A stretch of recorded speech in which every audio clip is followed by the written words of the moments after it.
Je me suis souvent dit au moment où Tous Anti-Covid connaissait des difficultés, enfin maintenant on peut le dire, quand c'était bloqué à 2,5 millions de téléchargements, que vraiment personne n'utilisait avant sa relance en octobre 2020. Vous vous êtes dit on s'est planté ? Je me suis dit... à un moment je me suis dit c'est mort. Et la vérité c'est que, je peux le dire maintenant, la relance de Tous Anti-Covid doit tout à une seule personne, c'est le président de la République. Tous anti-Covid, c'est mort. Voilà ce que s'est dit le ministre du numérique Cédric O à l'automne dernier. Alors qu'est-ce qu'il a décidé à continuer malgré tout ? Il s'en explique dans ce podcast. Une interview exceptionnelle pour ce premier épisode de Monde Numérique. On va parler avec Cédric O de Tous anti-Covid. On parlera également des GAFAM, de souveraineté numérique. La suite de cet entretien dans un instant. Avant cela, on parlera de Vivatech. Après une année de Covid, le Salon français de l'innovation a finalement eu lieu cette année. Il se déroule cette semaine à Paris, alors on va aller y faire un tour. Allez, je vous y emmène à la rencontre des startups et puis à la rencontre aussi notamment d'Orange et du français Tristan Nitto qui revient sur la scène de la tech. On parlera data, on parlera données numériques. Savez-vous que Twitter devient payant ? Enfin presque. Rassurez-vous, seulement si vous voulez bénéficier de services supplémentaires comme le fait de modifier vos messages après les avoir envoyés. Oui, c'est possible. Enfin, c'est possible uniquement en Australie et au Canada pour l'instant. Alors, on va traverser l'Atlantique dans ce podcast. J'appellerai tout à l'heure mon confrère et ami Bruno Guglielminetti à Montréal qui a testé cette nouvelle fonctionnalité. Voilà, c'est le programme. Bienvenue dans le premier numéro de Monde Numérique. Nous sommes le 19 juin 2021.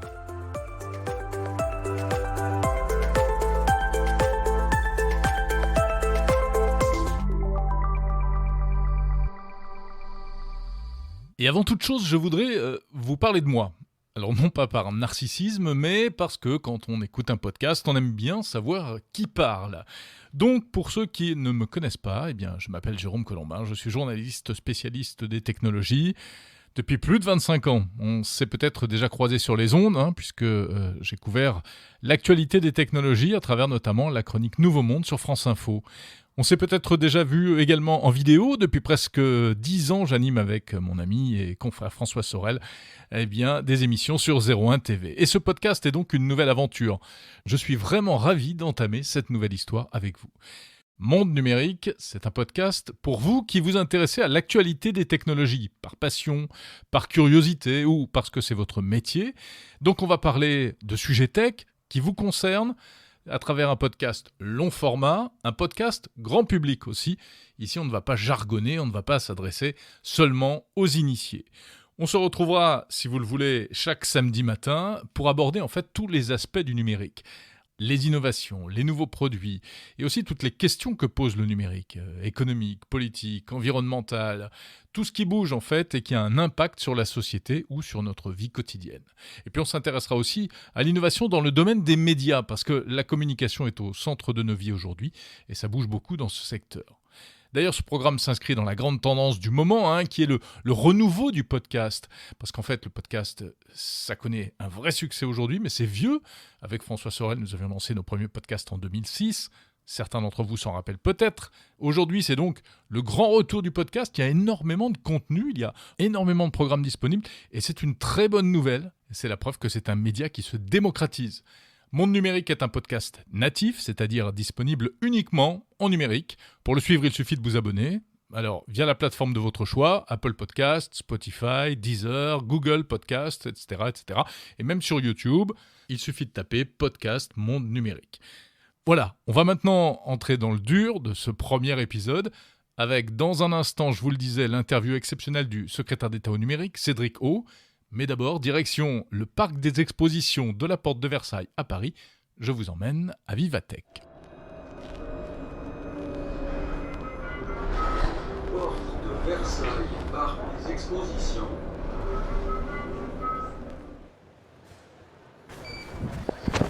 C'est parfait. Allez, allez-y, je vous en prie. Voilà, on a passé le contrôle.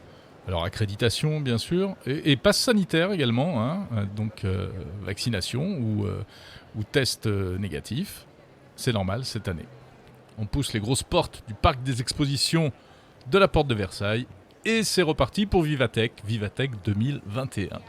Alors il n'y a pas énormément de monde, puisque cette année, eh bien forcément, conditions sanitaires obligent, il y a une jauge, c'est limité en fréquentation, et en plus le salon est hybride, moitié physique, moitié en ligne, on peut le suivre à distance. Mais n'empêche, ils sont là, les exposants, des stands par dizaines, et il faut le dire, ça fait un bien fou de revoir des gens, d'arpenter des allées, de se replonger dans un salon en réel. Alors Vivatech, les 3 premiers jours sont réservés aux professionnels. Le 4e est ouvert au grand public. Ce 4e jour, c'est aujourd'hui, c'est ce samedi. Donc si vous êtes à Paris, vous pouvez vous y rendre à Vivatech toute la journée pour découvrir les différentes innovations présentées. Vivatech, qu'est-ce que c'est exactement ? 5e édition de ce salon français. Alors c'est pas le CES de Las Vegas, il faut bien le dire, même si ça a été inspiré par le grand CES.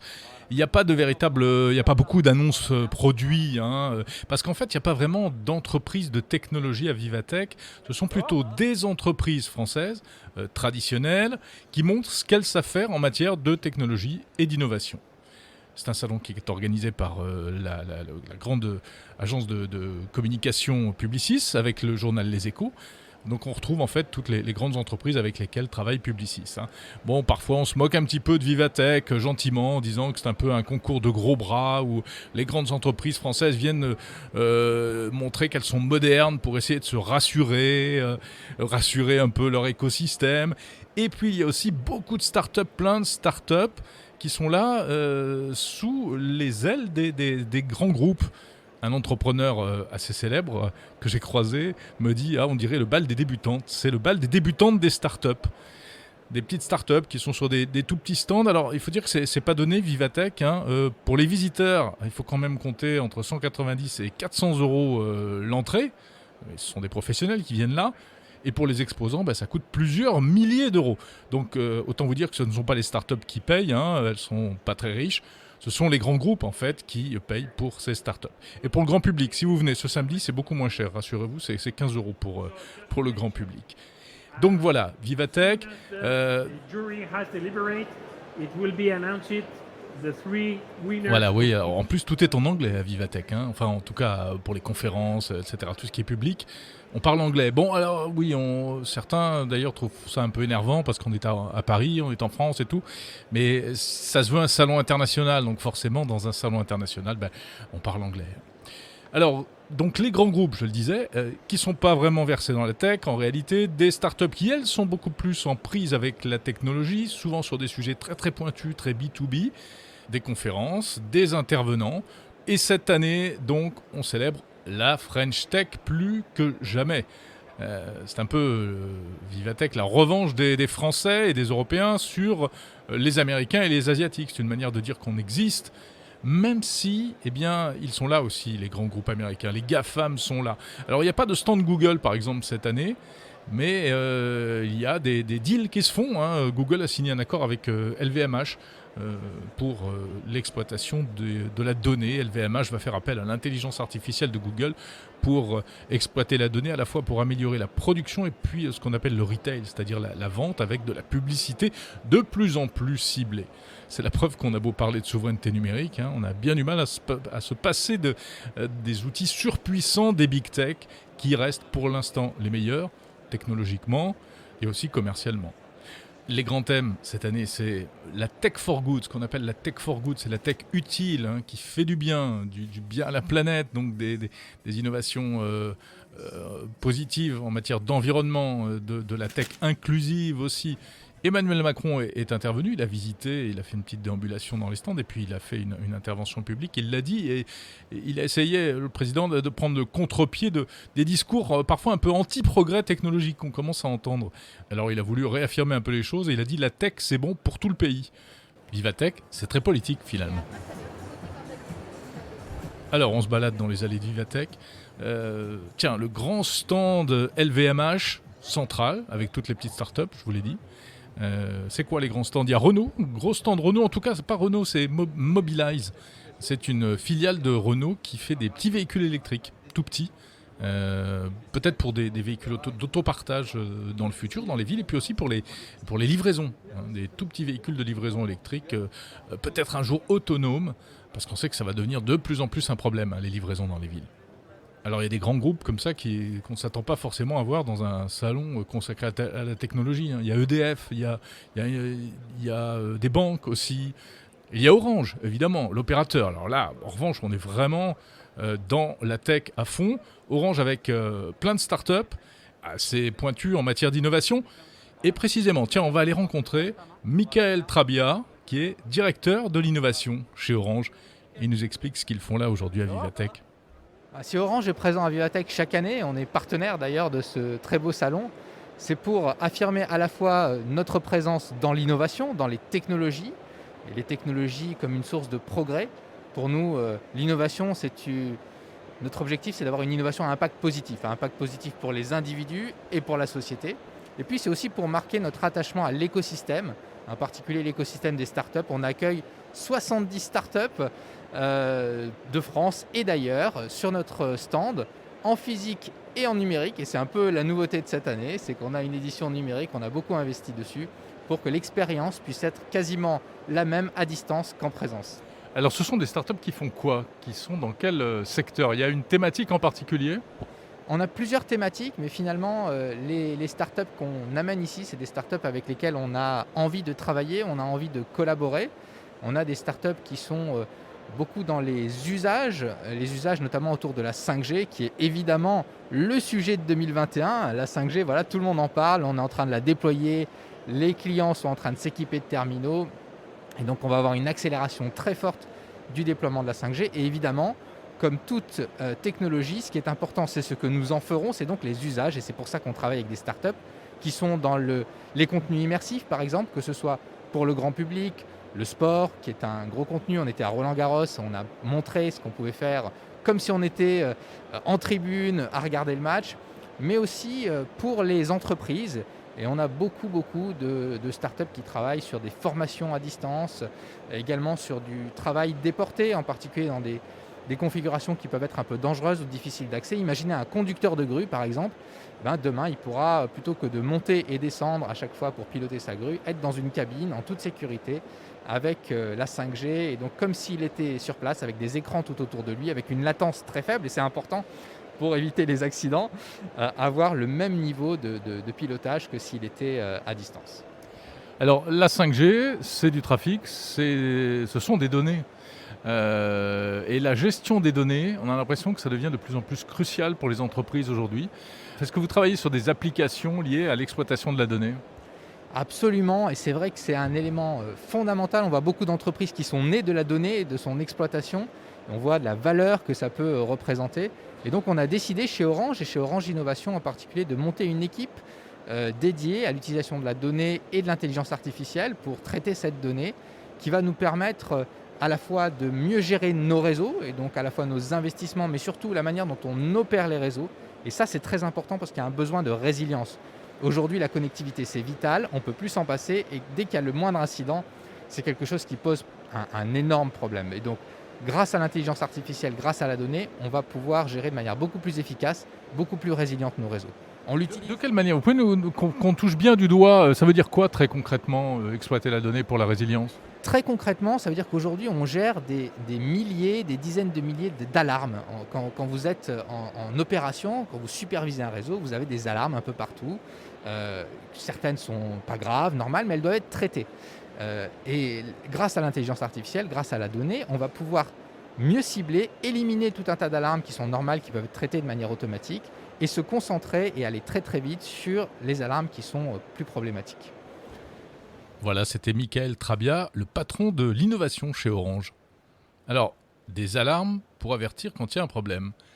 Alors, je ne sais pas vous, mais moi, ça me rappelle quelque chose, parce qu'il y a eu un problème, quand même pas très longtemps. Oui, la panne des numéros de téléphone d'urgence chez Orange. Donc voilà, le traitement plus fin de la donnée numérique permettra peut-être dans le futur d'éviter ce genre de problème, ou en tout cas de détecter plus rapidement des pannes, parce qu'on sait que l'un des problèmes et l'un des enseignements qui est ressorti de cet incident, c'est que le problème logiciel sur les serveurs qui a provoqué la panne de numéro de téléphone d'urgence a été, semble-t-il, détecté trop tard, puis la cellule de crise a tardé à se mettre en œuvre, etc. Alors, on poursuit notre balade dans les allées de Vivatech et j'arrive au stand de l'INRIA. L'INRIA, c'est l'Institut national de la recherche en informatique et en automatique. On a coutume de dire que c'est le CNRS de l'informatique. Et là, devinez sur qui je tombe. Sur quelqu'un que vous connaissez peut-être si vous vous intéressez à la technologie. C'est le sieur Tristan Nitto. Ah, c'est une vraie personnalité du numérique en France, hein, Tristan Nitto. C'est lui qui avait lancé la fondation Mozilla en France, donc avec le navigateur Firefox. Et puis ensuite, on l'a retrouvé chez Quant. Il a quitté Quant, oui, bon, comme d'autres. Et il se lance dans une nouvelle aventure. C'est une start-up qui est soutenue par l'INRIA, donc c'est pour ça qu'il est là. Alors Tristan Nitto, c'est un petit peu un rebelle. Hein. Il s'est toujours battu pour le logiciel libre, contre la surveillance par les géants du net, etc. Alors je pense qu'il n'a pas perdu ses idéaux, mais j'ai l'impression qu'il a mis un petit peu d'eau dans son vin. Car finalement, à défaut de pouvoir changer le web maintenant, visiblement il a opté pour une posture plus pragmatique. Il veut tirer parti de ce qui existe, mais en essayant de le bonifier. Et il a donc créé une start-up qui s'appelle Unsearch. Unsearch, je ne sais pas ce que ça veut dire, ça peut se traduire peut-être par non-recherche. Et là encore, c'est une histoire de data. Unsearch a mis au point un outil qui s'appelle Source de confiance, qui permet de rendre le web plus fréquentable d'une certaine manière.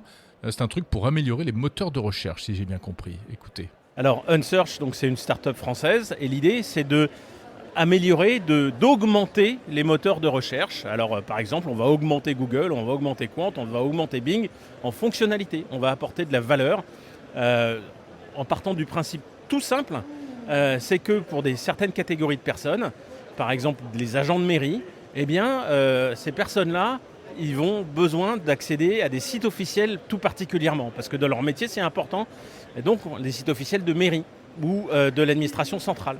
Donc en fait, ce qu'on fait, on leur fait installer une extension dans le navigateur, et à chaque fois qu'ils tombent sur un site en faisant une recherche sur Internet, eh bien on leur marque si ce site il est ou non un site officiel de l'administration. Par exemple, carte grise, il faut savoir que c'est immatriculation.ants.gouv.fr, alors qu'on va trouver des tas de cartegriseminute.fr ou des cartegrises.com qui ne sont pas du tout des sites officiels. Donc là, avec notre extension, il y repère les sites officiels, il est en confiance, il les trouve plus rapidement et sans changer ses habitudes. Et l'idée, c'est de faire ça. Alors là, on le fait pour les agents de mairie, mais on peut aller beaucoup plus loin et aller, par exemple, sur des médias. On pourrait offrir une variante de cette chose-là pour l'éducation, pour la recherche d'emploi, etc. Des gens qui ont des besoins spécifiques des moteurs de recherche et leur signaler certains types de sites qui correspondent à leurs besoins. Alors c'est fini l'envie de remplacer les moteurs de recherche américains. Finalement, maintenant, vous faites avec d'une certaine manière. Alors moi, il y a une leçon que j'ai quand même appris avec mon passage chez Quant, c'est que ça demande beaucoup d'argent, hein, et je parle ici en centaines de millions d'euros pour commencer à fabriquer un moteur de recherche qui soit compétitif. Et ça, j'aimerais bien que ça soit possible, hein, mais vu l'état du marché, j'ai décidé que j'allais m'éviter une bataille perdue supplémentaire. Une bataille perdue supplémentaire. Il a de l'humour, Tristan Nitto. Voilà, dans le numérique comme ailleurs, il faut garder du recul et le sens de l'humour aussi. Voilà pour Vivatech 2021. On va s'arrêter là, je crois. Bon, il y aura encore plein de choses à raconter, hein. Si vous y allez aujourd'hui, vous verrez le taxi autonome du chinois Ehang, cette espèce de drone cette espèce de multicoptère là, qui demain vous emmènera peut-être d'un point à un autre en ville. Bon, ça avait déjà été présenté au CES de Las Vegas en 2019, donc c'est pas complètement nouveau. Et puis malheureusement, on peut pas l'essayer sur le salon.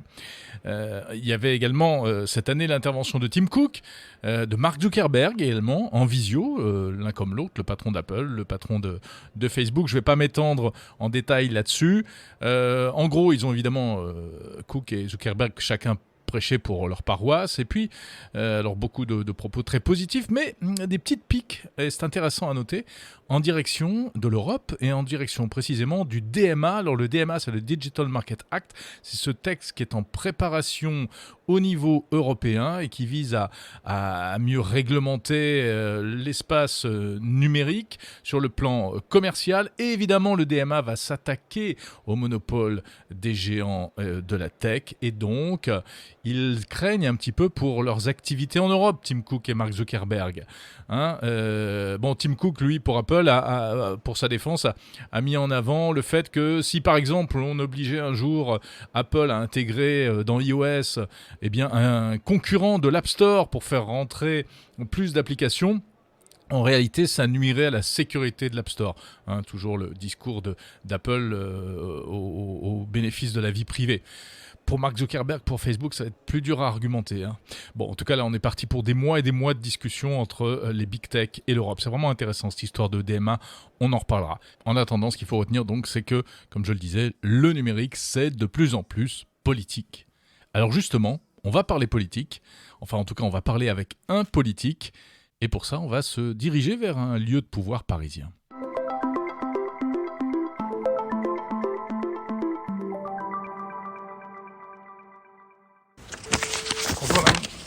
On est au ministère de l'économie et des finances. Rendez-vous avec le ministre Cédrico. Merci madame. Et vous êtes toujours à l'écoute de Monde Numérique. Bonjour monsieur. Oui, c'est ça. Alors je vous l'ai dit, dans ce podcast, on va essayer, quand ce sera possible, d'aller un peu plus loin que l'actualité immédiate pour prendre un peu de recul et mieux comprendre le monde numérique. Pour ça, j'ai voulu interroger un acteur de premier plan au niveau français qui a accepté de répondre à mes questions et je l'en remercie. Monsieur le ministre, bonjour. Ça va ? Alors, c'est belle vie. C'est pas mal. Alors, Donc l'idée c'est d'aller un petit peu au-delà de l'actu à proprement parler. Ouais. Ok, alors c'est parti. Bonjour Cédrico. bonjour. Merci d'être le premier invité de ce podcast. Cédrico, vous êtes le 10e ministre du numérique français, si j'ai Non. bien compté. Non ? Ah, je crois bien. J'aurais commencé, D'après Wikipédia. J'aurais commencé avec Éric Besson. Ah, je suis remonté plus loin, je suis remonté à François Fillon. Ah ouais, mais alors moi, je sais pas, moi Parce que moi, je l'ai connu comme ministre du numérique en plus. C'est vrai, mais alors peut-être que vous avez raison parce que j'ose pas le dire, Jérôme, mais vous êtes un peu plus âgé que moi, puis vous avez plus de profondeur de champ que moi. Mais non, en général, quand je réfléchis à mes prédécesseurs, je commence par Éric Besson, après c'est Nathalie Kosciusko-Morizet, oui, Fleur Pellerin, Fleur Pellerin, Axel Lemaire, Mounir Majoubi, etc. Je crois que c'est Éric Besson, c'est le premier qui l'a dans le titre, pas dans les attributions. Exactement. Et puis en plus, François Fillon était rattaché à la culture, communication, je crois. Ouais. Voilà. Et aujourd'hui, c'est rattaché à l'industrie, depuis, aux finances et... Depuis Éric Besson. Depuis Éric Besson, ouais, absolument. Donc c'est vrai que c'est un tournant, ça. Ouais. C'est quoi un ministre du numérique ? Ça sert à quoi ?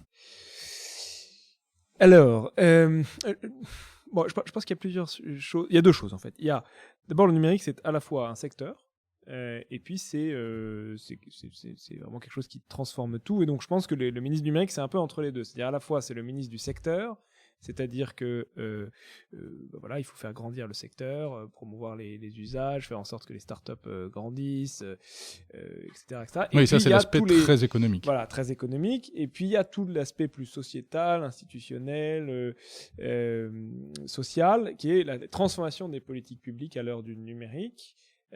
C'est-à-dire qu'est-ce que voilà, être dans le numérique dans le travail, le numérique, la société des plateformes, l'économie des plateformes, ça va être le numérique dans les données personnelles, le numérique dans la haine en ligne. Oui, ça c'est tous les dossiers qui fâchent. Voilà. En fait. C'est tout ce que les sujets, les secteurs que le numérique vient disrupter. Et donc, ça crée des problèmes, parce que quand il y a des grandes transitions, ça ne se fait pas sans heurts.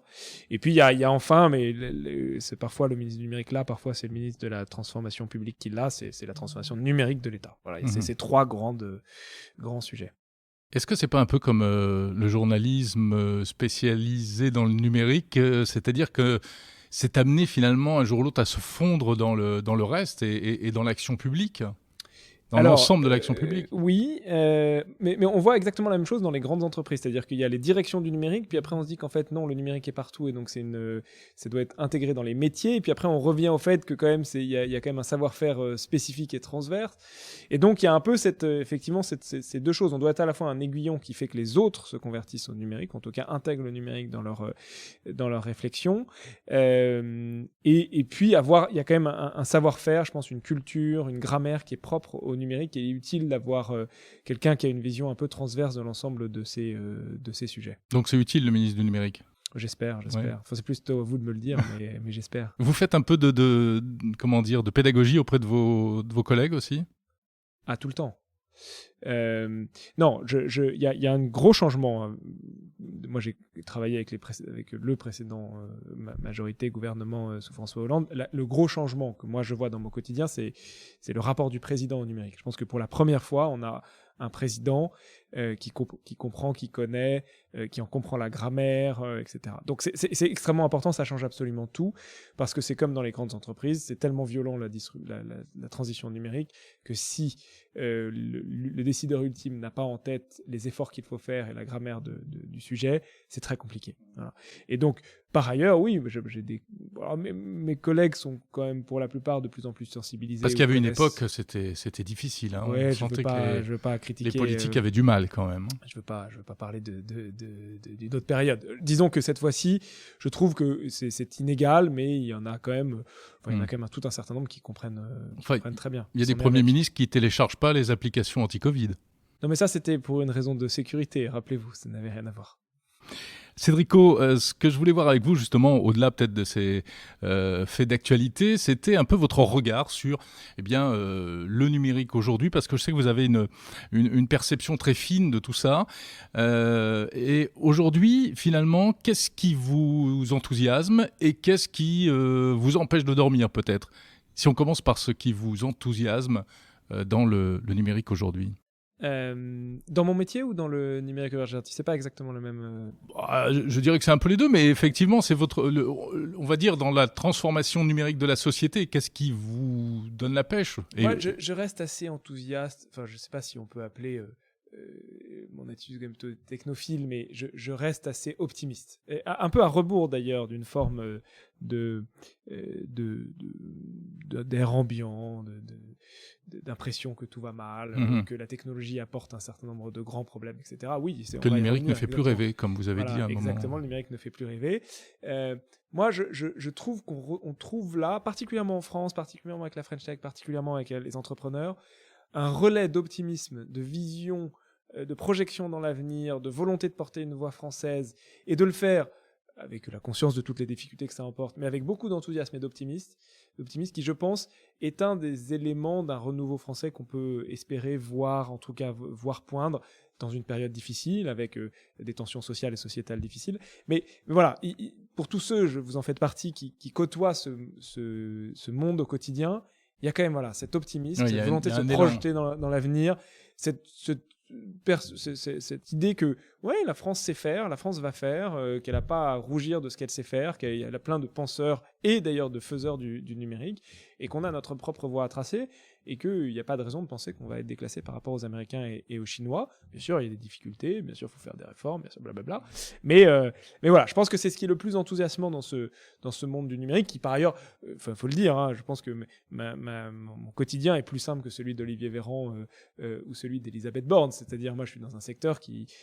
alors, il y a l'inclusion numérique, il y a tout ce qu'on fait pour éviter que ça déclasse du monde, mais je suis dans un secteur qui va globalement bien. C'est ce que disait un de vos prédécesseurs, Éric Besson, justement, qui n'en revenait pas d'être dans un ministère où il n'avait pas de doléances, il y a quelques doléances, mais très peu de problèmes. Ouais, c'est Fleur Pellerin qui disait qu'elle avait le ministère des bonnes nouvelles. Alors, c'est pas tout le temps vrai, parce que maintenant, il y a quand même tout on va dire, le côté noir du numérique, là, dans le livre. Alors justement, qu'est-ce qui vous empêche de dormir? Alors, ce qui m'empêche de dormir en tant que ministre, je ne vais pas y passer trop de temps, c'est tous anti-Covid, pour une raison simple, c'est qu'on fait du consumer internet avec les processus de l'État, c'est-à-dire que moi c'est moi qui pilote les réunions hebdomadaires des décisions d'arbitrage, etc. Et ça a tous les aléas d'une application qui est utilisée, qui a été téléchargée par bientôt, on l'espère, 20 millions de personnes. Donc c'est très compliqué. Donc on fait du consumer Internet et en même temps, on a pour plein de décisions les processus de l'État. Donc c'est très difficile. Ouais, mais quand vous dites consumer Internet, alors c'est un vocabulaire et un langage qui est surprenant venant d'un ministre français, on va dire, et qui ne passe pas forcément auprès de tout le monde. Ça va bien passer auprès de la French J'aurais pas dû Tech. utiliser Moi, ça me choque pas, cet hein, anglicisme, mais on fait de l'Internet pour les consommateurs, effectivement. Non, c'est un milieu. Mais d'ailleurs, je vais venir au deuxième sujet. C'est un milieu qui, effectivement, utilise beaucoup l'anglais, est très internationalisé par nature, etc. Et donc, il y a, même dans la manière dont je m'exprime comme ça, un caractère excluant qui est très fort. La Startup Nation, et on comprend que pour toute une partie de notre population, bah, c'est pas eux, c'est pas leur quotidien, on parle pas en anglais, etc. Et discussion que, par exemple, j'ai pu avoir à l'époque avec Édouard Philippe, qui, quand je lui faisais des remontées des notes quand j'étais son conseiller, parce que j'étais conseiller à la fois d'Emmanuel Macron et d'Édouard Philippe, avec des anglicismes, me corrigeait les anglicismes en français. Mais je comprends, moi je suis par ailleurs très attaché à la littérature, enfin je veux dire, c'est des choses comme ça. Mais bon, c'est une part probablement de ma schizophrénie. Non, peut-être que je peux revenir à votre question sur qu'est-ce qui m'empêche de dormir. En fait, je trouve que le numérique est un concentré des tensions de notre société, avec d'un côté cet enthousiasme, cet entrain, et de l'autre côté une société qui se voit décliner, qui a peur de son déclin, et qui est dans un cercle vicieux, me semble-t-il, quasi dépressif parfois. Là, vous parlez d'une manière générale. D'une manière générale, exactement, qui n'est pas l'histoire française, dont le numérique est une part de la cause, c'est-à-dire si le numérique dans le quotidien des gens, c'est la haine en ligne, les attaques cyber, les services publics qui s'en vont, le petit commerce qui ferme, pardon. Bon, voilà. Donc il est alors c'est votre à la boulot racine de réenchanter tout ça, d'essayer. Ouais, je pense que le boulot, c'est de dire que oui, il y a une très grande transformation qui, je pense, n'a jamais existé telle qu'elle n'a. Enfin, je pense que cette transformation est l'équivalent de ce qui se passait avec la mécanisation au début du XXe. C'est-à-dire, ça transforme tout, les relations sociales, la relation à l'État, les relations internationales, l'économie, la structure de la société, et que ces grandes transitions sont des moments de grandes opportunités, mais grands dangers. Et que les dangers sont grands, on le voit. Hein. D'ailleurs, le président hier faisait sa conférence de presse sur l'international, et il a fait un dégagé sur la haine en ligne, la violence dans la société. Et c'est ça qui, je pense, m'empêche de dormir de manière assez générale. C'est de quel côté la pièce va-t-elle tomber ? Parce qu'en fait, vous ne savez pas si on arrivera un jour à régler ce problème, finalement. Non. Enfin, je l'espère parce que je le crois, et je le crois parce que je l'espère, comme on dit. Mais bon, une fois qu'on a dit ça, je pense que quand on est ministre, quand on est responsable, d'ailleurs économique comme politique, bon, il y a des problèmes. Il faut les régler. Les régler, c'est compliqué. Ça se règle jamais du jour au lendemain, ce qui n'est pas tellement facile dans l'atmosphère médiatique dans laquelle on vit, mais ça, c'est la vie. Dans l'instantanéité qui est aussi la conséquence de diffusion des outils Internet. Mais bon, il faut laborieusement régler les problèmes les uns après les autres, en considérant que voilà, la France a toujours su s'en sortir, et puis elle va s'en sortir, et plutôt bien, je pense. Et tous anti-Covid, comment vous expliquez justement enfin, on va pas parler de raté, mais cette peur, l'engouement de certains, et puis le braquage d'autres. Alors, ce qui est assez intéressant, c'est de le regarder dans le temps, ce qui je trouve, pour moi, a été vraiment un très grand facteur d'apprentissage. J'ai beaucoup appris. Et je me suis souvent dit, au moment où tous anti-Covid connaissaient des difficultés, enfin maintenant on peut le dire, quand c'était bloqué à 2,5 millions de téléchargements, que vraiment personne n'utilisait avant sa relance en octobre 2020. Vous vous êtes dit, on s'est planté ? Je me suis dit, à un moment je me suis dit c'est mort. Et la vérité, c'est que, je peux le dire maintenant, la relance de tous anti-Covid doit tout à une seule personne, c'est le président de la République, qui, à un moment où peut-être moi-même je n'y croyais plus, a dit non mais c'est pas possible, on ne va pas rester sur un échec. Et je me souviens dans un conseil de défense sanitaire, on n'a pas le droit de dire ce qui se dit en conseil de défense, mais ce sera pas je romprai pas le confidentiel de défense, a dit devant tous les ministres, écoutez, ce truc-là va marcher et je serai sur votre dos jusqu'à ce que ça marche. Et on est reparti, et bon, ça a marché. Enfin, maintenant, je pense qu'on peut le dire. Ça a marché différemment. Oui, on ça a va marché dire. différemment. On peut dire que l'efficacité n'a pas été aussi grande que celle que les modèles le prévoyaient, mais que bon, ça a sauvé des vies. Donc, in fine, on est très content de l'avoir fait. Donc, qu'est-ce que ça m'a appris pour revenir sur le sujet 3 choses. D'abord, le timing de lancement. Je veux dire, on l'a lancé au moment où tout le monde pensait que c'était fini, et on l'a relancé au moment de la deuxième vague où tout le monde avait peur. Et donc, le timing de lancement a fait tout. A fait, par ailleurs, autre chose qui est la réception. Première sortie de Tous Anti-Covid, les journalistes, l'atmosphère était quand même très suspicieuse, presque, voilà, Oui, mais c'est c'était la ça, fin du monde, on allait espionner tout le monde. Et puis, deuxième lancement, je me souviens très bien, il n'y a pas un journaliste qui me disait pas, moi je l'ai téléchargé, c'est super, etc. Mais en fait, c'est le lancement, le fait que tout le monde avait ras-le-bol de cette épidémie et voulait tout utiliser pour en sortir, fait que la perception a changé. Et le deuxième élément, et là je reviens, sur cet anglicisme au consumer Internet et à l'expérience utilisateur, c'est que Tous Anti-Covid, en fait, dans la première version, on s'était auto-censuré en disant on ne peut pas mettre autre chose que le contact tracing parce qu'on va être accusé de trier les données, etc. Dans le deuxième, on s'est dit en fait, il faut faire un truc qui est utile et qui sert dans la vie de tous les jours. Donc c'est comme ça, on a commencé par mettre les statistiques, on a mis l'attestation, maintenant, après on met c'est là que ça a pris. En fait. Et là, ça a pris. Et en fait, l'expérience utilisateur fait tout. C'est vraiment une application. Voilà. Et donc, ça m'a appris, je pense que ce qui aurait été terrible si on était resté sur l'échec de la première version, c'est que dans le contexte français, ça aurait probablement tué tout outil numérique sanitaire un peu grand public pour la suite, ce qui aurait été terrible en fait. Et ce que je pense, peut-être un des plus grands apports de Tous Anti-Covid, c'est que ça ouvre le fait qu'il puisse y avoir d'autres outils, pas du tout la même chose, avec le même problème de données personnelles, le cas échéant, mais d'autres outils numériques sanitaires utiles pour faciliter la vie des gens. Parce que c'était un outil vraiment d'un nouveau genre, en fait. Exactement. Mais juste, alors après, on en terminera avec Tous Anti-Covid, mais d'un mot, vous regrettez de ne pas avoir choisi la solution d'Apple et de Google Non. Pourquoi ? Non, pour 2 raisons. D'abord parce que je vais pas parler à leur place, mais je pense que la CNIL ne l'aurait jamais permise. Donc, mais d'autres pays l'ont fait, la Grande-Bretagne, mais bon, etc. on a une autorité de protection de la vie privée qui est particulièrement rigoureuse sur ces sujets, et on va pas s'en plaindre. Donc, on peut pas refaire l'histoire, mais la CNIL n'aurait jamais permis.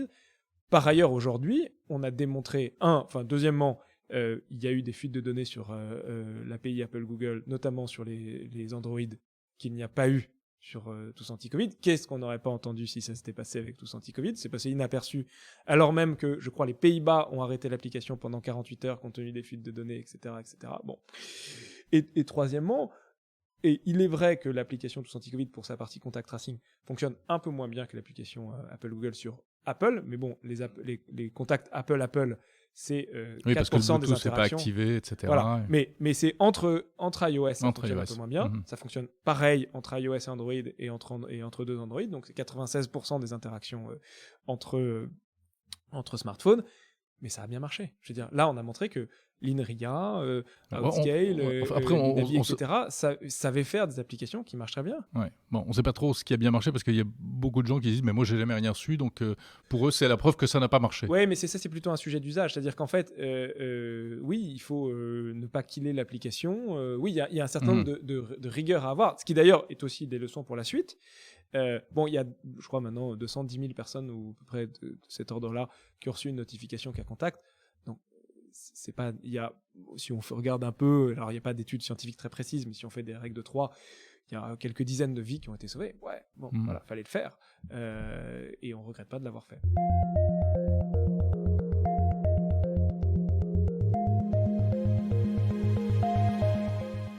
Cédrico, alors il y a un autre gros dossier et sur lequel vraiment j'aimerais bien avoir votre avis, votre regard. C'est cette situation dans laquelle on est aujourd'hui vis-à-vis des grandes plateformes américaines, à la fois de dépendance, en même temps de rejet, de défis, et on ne sait pas trop où on va. Comment est-ce que vous voyez l'avenir ? Est-ce qu'on va pouvoir continuer à bénéficier de ces innovations sans en payer un prix démesuré en termes de atteinte à la vie privée, exploitation abusive des données, etc. Non, je pense qu'on est dans le moment... C'est toujours pareil, l'innovation. Ça commence dans les interstices de la régulation. Ça disrupte une situation existante. La législation, la régulation n'est pas adaptée. Puis un jour, la régulation se met à jour. Mais les deux moments sont nécessaires et sont normaux et sont logiques dans une période d'innovation. Donc vous êtes optimiste ? Je pense qu'on arrive au moment, où les GAFA ne sont pas loin de toucher l'apogée de leur puissance, les très grandes entreprises du numérique. Ça veut dire quoi? Démantèlement? Pas forcément, vous savez, Tom Wheeler, l'ancien président de la FCC, dit don't break them up, break them open. Pardon de cet anglicisme encore, mais c'est difficile à traduire en français. En gros, il vaut mieux les rendre interopérables, réussir à réguler leurs services plutôt que c'est pareil pour plein de sujets qu'on n'a pas le temps d'aborder. Donc, je pense que l'ère de la régulation va arriver, mais il faut faire très attention. Le problème de l'Europe, bien sûr, il faut réguler, c'est d'abord un manque d'innovation. Il ne faut pas se tromper sur le diagnostic. Aujourd'hui, je veux dire, notre vie quotidienne est drivée, est réglementée. Oui, il n'y a pas d'équivalent européen. Par des entreprises américaines. Et si on veut faire partie de ceux qui décident des standards, dans un monde où le leader décide des standards, il faut d'abord avoir, nous aussi, des très grandes entreprises du numérique. C'est pour ça qu'on fait tout ça pour la French Tech. Il y a des choses qui se font en France, mais il y a aussi des choses qui se font en Europe. Parfois, on a l'impression que ça doublonne. L'Europe fait un cloud, vous faites un cloud. L'Europe fait une réglementation, vous faites une réglementation. Comment ça se fait? Bon, je dis vous. Mais bien sûr, français. C'est de moins en moins vrai. Par exemple, là, quand on fait le projet de loi confortant les principes républicains, on dit qu'il y a une clause d'extinction, c'est-à-dire quand la législation européenne sera en vigueur, elle écrasera la législation française. De manière assez générale, c'est ça. Moi, je pense que le bon niveau est au niveau européen. Il arrive que pour des questions d'urgence ou pour des questions de domaine de compétence, c'est-à-dire si on est dans la défense, si on est purement dans le régalien, ça relève plutôt du niveau national. Mais à terme, le bon niveau, c'est le niveau européen. C'est le niveau européen. Donc Bleu versus Gaia X. Alors c'est un tout petit peu différent. Gaia X, c'est plutôt de la standardisation et des normes, et Bleu, c'est un projet industriel. D'accord. Le projet Bleu porté au niveau européen. D'ailleurs, Bleu pourrait servir le marché allemand ou le marché, de tout autre marché européen. Et je crois que les Allemands veulent faire quelque chose d'assez similaire. Donc sur le cloud, il y a pour le coup une bonne articulation entre les différents niveaux. C'est vrai que sur la réglementation, tous les pays, par pression politique, mais c'est aussi une exigence vis-à-vis de l'Europe, d'aller plus vite, d'être plus proche des besoins politiques des populations, ont tendance parfois à peut-être prendre un peu des devants sur l'Europe. Merci beaucoup, Cédrico. Merci beaucoup. Merci d'avoir répondu à mes questions. Et j'allais dire bon Vivatech. Non, Vivatech est terminé. C'est bien que ça ait repris. Non, c'est une super nouvelle. Déjà, en physique, il faut bien le dire, le premier salon tech majeur du monde qui se tient, alors dans une jauge adaptée grâce au pass sanitaire, rappelons-le. C'est une super nouvelle. Honnêtement, il y a un travail qui a été fait par les organisateurs de Vivatech, par Maurice Lévy, Publicis, Les Échos, etc., pour créer un salon tech de rien, on part de rien, il y a 5-6 ans, à Paris, d'envergure mondiale, qui est un rendez-vous de la tech. Bon, voilà, ça a épousé la courbe de la French Tech aussi, mais c'est super d'avoir ça à Paris. Merci beaucoup. Merci.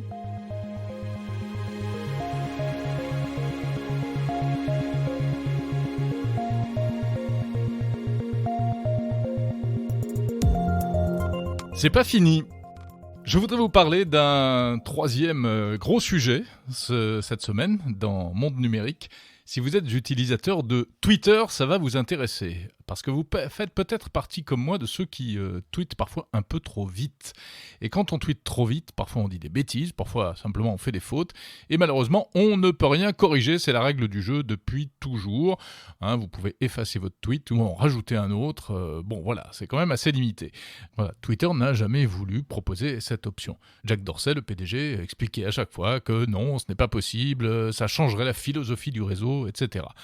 Et bien maintenant, c'est possible. Apparemment, ils ont changé d'avis, ou en tout cas, ils se sont rendus compte que cela pouvait être un élément de monétisation, car en payant 2,50 € par mois, on peut modifier ses tweets et faire aussi plein d'autres choses. C'est un nouveau service, ça s'appelle Twitter Blue. Mais pour l'instant, ce n'est disponible qu'en Australie et au Canada. Alors pour savoir un peu ce que ça donne, je vous propose de traverser l'Atlantique. Nous allons demander à un utilisateur averti de Twitter Blue ce qu'il en pense. Direction Montréal pour retrouver mon camarade Bruno Guglielminetti. Bonjour Bruno. Bonjour Jérôme. Merci beaucoup d'apparaître dans le premier numéro de mon podcast. Alors Bruno Guglielminetti, on se connaît depuis très longtemps et on a des parcours un petit peu similaires. tu as travaillé à Radio-Canada il y a bien longtemps, c'est ça. Et puis ensuite, tu as fait plein de choses. Et puis aujourd'hui, tu es présent en numérique, évidemment. Oui, effectivement. Ben, c'est ça. Ben, on a commencé à suivre les péripéties du monde numérique environ à la même époque. Et donc, depuis ce temps-là, tous les deux, bon, sur nos canaux de diffusion parallèles, effectivement, on a suivi ça. Et c'est intéressant parce que moi, ça me permettait, et ça me permet toujours quand je te consulte, de voir un peu ta vision de la chose, ce qui t'intéresse, l'actualité. Puis de temps en temps, il y a des choses que je vois pas passer, géographie oblige, ou même créneau horaire oblige. Alors, je trouve ça toujours utile d'aller voir un peu ce que tu fais.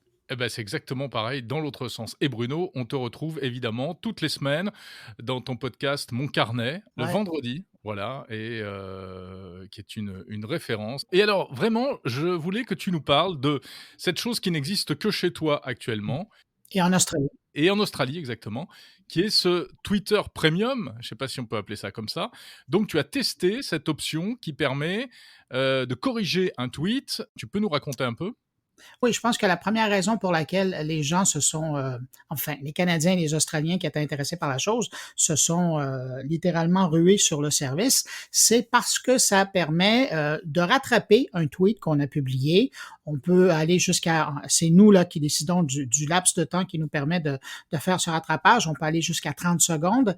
Et donc, ça permet de rattraper un tweet et de l'éditer ou de carrément le supprimer. Et j'avoue que depuis que je me suis abonné au service, ça va faire une bonne semaine et demie, ben, ça m'arrive au moins 2 ou 3 fois par jour de vouloir revoir, bonifier ou peut-être ajouter ou retirer quelque chose à un tweet que j'ai écrit. Alors, je me dis, ben, juste pour ça vaut la peine. Et alors, tu corriges des tweets pour quelle raison ? Ben, parce que de temps en temps, je tweete peut-être plus vite que mes doigts. Et puis, finalement, en voyant le tweet, je dis, peut-être que les gens c'est pas assez clair, ou ça manque de précision, ou peut-être que ça peut laisser croire des choses. Alors, je reprends et je retouche. Alors, ça coûte $3,49, c'est ça? 3,5 $ Oui, canadiens? exactement. Ouais, ça fait à peu près 2,50 €. Hein. Oui. Ah, c'est pas tellement cher, hein. C'est plus symbolique qu'autre chose. Est-ce que tu penses, Bruno, que ça peut changer la face de Twitter? Ben, bien franchement, non, parce que on est, comme tu le sais, ce qui est intéressant pour des journalistes qui suivent le domaine et qui regardent, qui consultent Twitter et s'en vont dans le passé, ce qui est intéressant, c'est de voir ce qui a été écrit auparavant sur tel ou tel sujet, ce qui a été dit par telle ou telle personnalité. Et ça, pour le moment, il n'est pas question de pouvoir les éditer. Donc, on est vraiment dans le très, très présent. Quand on parle de 30 secondes, on est dans le maintenant. On n'est pas dans le il y a un jour, j'ai créé une bévue. Ben là, ça, elle est là, puis elle va rester là, à moins que vous décidiez de la supprimer. Mais entre-temps, c'était vraiment une bévue. Il y a quelqu'un qui en a fait une capture d'écran, c'est évident. Alors, on joue pas là dans le volet éphémère des tweets. On est beaucoup plus dans l'immédiat, et dans ce sens-là, ça peut être intéressant pour des communicants. Et puis alors, pour ces 2,50 €, il y a aussi d'autres services qui sont proposés. Effectivement, il y a d'autres services ou fonctionnalités qui viennent avec cet abonnement. Il y a et ça, j'avoue que c'est probablement celui que je trouve le plus intéressant aujourd'hui. C'est une version évoluée des signets, des bookmarks, qui permet donc, tu sais qu'à l'heure actuelle, bon, avec la version application et aussi la version web, il est possible de mettre en signet, de façon générale, des tweets que tu trouves intéressants. Plutôt que de les liker comme moi je faisais depuis le début de Twitter. Alors là, dans la version payante, la version premium, ça nous permet de faire des sous-catégories. Alors moi, très rapidement, j'ai fait des sous-catégories évidemment pour mon podcast, pour l'infolettre, des trucs qui parlent de politique, de pub, des bonnes pratiques, des coups de gueule. Et donc, j'ai des sous-répertoires de mes signets, et c'est beaucoup plus facile d'aller retrouver ce qui m'intéresse. Eh bien, merci beaucoup Bruno Guglielminetti à Montréal, qu'on retrouve tous les vendredis donc dans le podcast Mon Carnet, que je ne saurais trop vous recommander.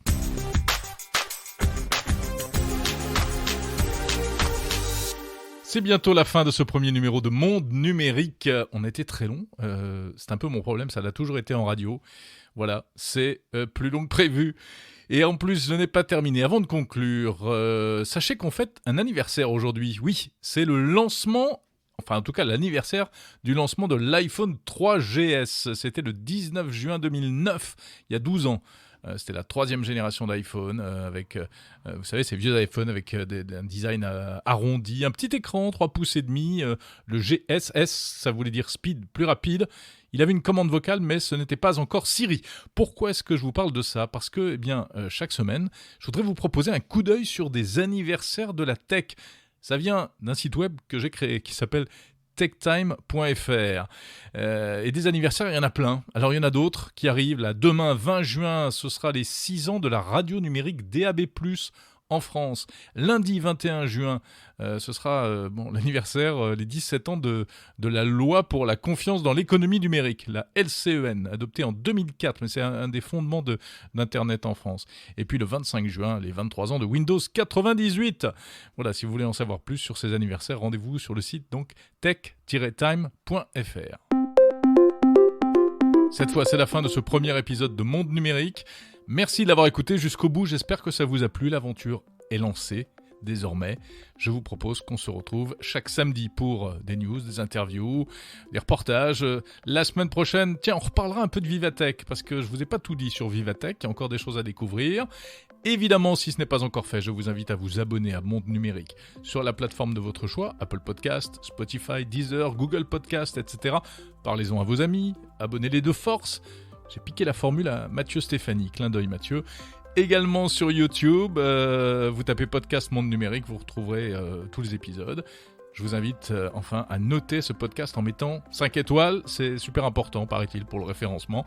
Et puis aussi à me laisser des commentaires, et surtout des commentaires pour les autres utilisateurs qui passent par là, pour leur dire pourquoi vous avez choisi d'écouter ce programme, comment ça répond à vos attentes, etc., etc. Voilà, je vous salue, je vous dis à samedi prochain. Sachez-le, avec la tech, on n'a encore rien vu. Salut à tous.